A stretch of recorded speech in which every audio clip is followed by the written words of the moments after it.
మొత్తం కథం పట్టించే ప్రయత్నం చేస్తున్నారు. కానీ బాధితుల చేతులలో కొన్ని సాక్ష్యాలు ఉన్నాయి, బయట సర్క్యులేట్ కూడా అవుతున్నాయి కదా. ఇప్పుడు 2 రోజులు అవుతున్నాయి. మరి వీళ్ళందరినీ తీసి బొక్కల వారాలి, సంగప్ప మీద కూడా కేసు వారాలి. వాళ్ళు ఎవరైతే బయటికి తీసి సెల్ ఫోన్లలో పెట్టి ఆ బొమ్మను చూపించి మాట్లాడిన మీడియా వాళ్ళందరూ ఉన్నారు కదా, ఎవరు నిజమైన మీడియానో కాదా మనకి ఎరకలు, కానీ వాళ్ళందరి మీద కేసులు పెట్టాలి.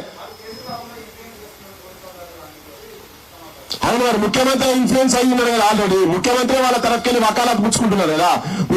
ముఖ్యమంత్రి పార్టీకి సంబంధించిన ఎంపీలే బహిరంగంగా చెప్తున్నారు కదా. ఆ రాకేష్ రెడ్డి అంటే ఆయన బీజేపీ అయినా కూడా ఆయన మరి మనిషా, మరి ఆయన వాళ్ళ తల్లి లేదా, ఇంట్లో భార్య పిల్లలు లేరా, వాళ్ళు చెప్తలేరా నాకు అర్థమైతే లేదు. ఆయన కూడా ఎంత కామన్ సెన్స్ లేకుండా ఇట్లా మాట్లాడుతున్నారు చూడ. ఆయన బావా మర్దల్లట, ఆయన వరుసలట, ఏం ఆ భాష ఏంటిది, ఆ కథ ఏంటిది, బియ్యమట, ఏమేమో మాట్లాడుతున్నాడు. ఇలా అసలు ఇటువంటి ఓట్లు ఎందుకు వేస్తున్నారో మన జనానికి నాకు అర్థమైతే లేదు. ఈ బండి సైజ్ అసంటోళ్లకు, ఈయన అసంటోళ్లకు, ఈ రేవంత్ రెడ్లకు ఆయన కూడా వచ్చేసారి చూపిస్తారు, జనం మాత్రం చూపిస్తారు, క్లియర్ కట్ గా చూపిస్తారు. ఎంత ముఖ్యమంత్రి ఇన్ఫ్లుయెన్స్ కాగా వీళ్ళు ఏమన్నారు, ముఖ్యమంత్రి కాపాడే ప్రయత్నం చేస్తున్న అబద్ధాలు చెప్తున్నాడే క్లియర్ చెప్తున్నాం, అది ఆధారాలతో కూడా చెప్పినాం కదా.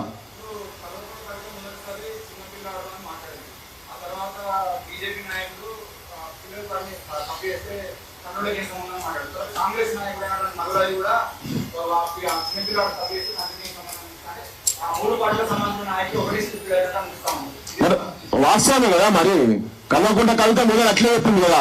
పాపం ఏం తెలియదు, బిస్కెట్ ఇస్తే రాదు చెప్పిన చాక్లెట్ ఇస్తే గురగాల్లో కురకాల సపర్యాల తెలియదు, చీక్లెట్ ఇస్తే కూడా కురకాల సపర్యాల మింగాల తెలియని మనిషిని పాపము ఈమె అటువంటి చూసింది.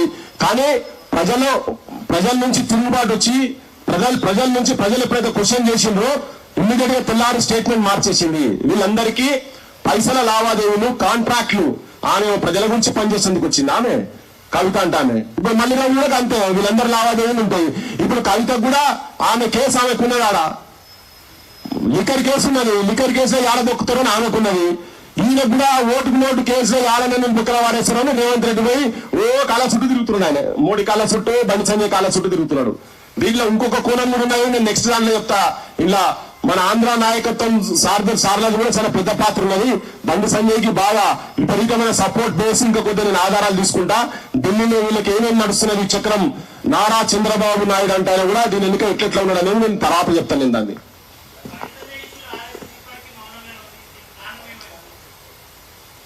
అది ఆర్ఎస్ఎస్ వాళ్ళని అడగాలి. ఎవరు మౌనంగా ఉన్నా ప్రజలకు వాస్తవాలు తెలుస్తుంటే ప్రజల లోపల వాళ్ళు ఎక్స్పోజ్ అవుతారు. ఇప్పుడు ఆర్ఎస్ఎస్ వాళ్ళు చెప్పమని ఇది చేయమని చెప్పని ఏం చెప్పరు.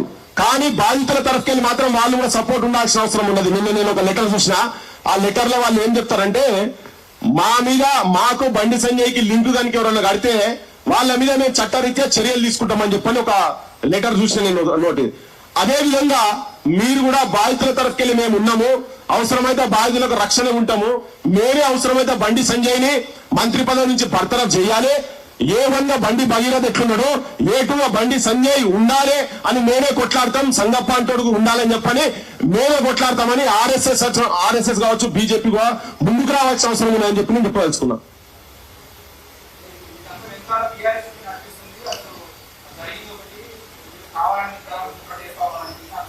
ఇక పాపము వాళ్ళు అజ్ఞానులన్నా అయి ఉండాలి, వాళ్ళకు సరిగా సమాచారం అన్నా లేకుండా ఉండాలి.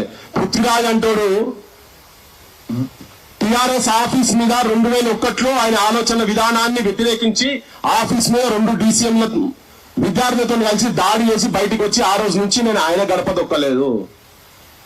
ఇక నన్ను కూడా బీఆర్ఎస్ కంట కడితే ఇక బడే ఉన్నారు భయ్. నేను ఎక్కడ వాస్తవం అనిపించి ఎక్కడ నిజం అనిపిస్తే అది